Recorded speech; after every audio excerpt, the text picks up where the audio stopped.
Şaşırma, sabrımızı taşırma. Şaşırma, sabrımızı taşırma. Esasen üyemiz olmayan ama bizim bir parçamız olan TEPO geçici işçileriyle onların düzenlemiş olduğu bu basın açıklamasına destek amacıyla buradayız.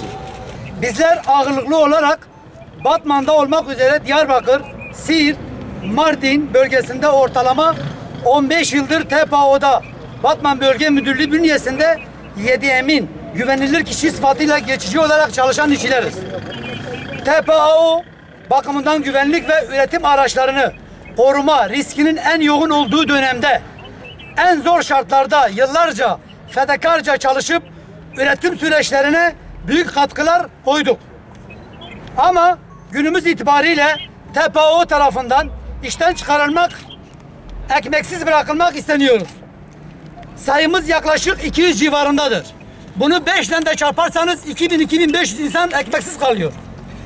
Yağmur, çamur, dağ, bayır demeden ülke ekonomisine ve TPAO camiasına 20 yıl hizmet etmiş olmanın karşılığının işten atılma olmaması gerektiğine inanıyoruz. Bu anlamda değerli Batman basınından, tüm siyasi aktörlerden ve petrol işçisinden destek beklediğimizi ifade ederken ekmeğimize ve işimize bedeli her ne olursa olsun sahip çıkacağımızı belirtir. Yanımızda duran Petrol İş Sendikası Batman şubemize de ayrıca teşekkürlerimizi iletiyoruz.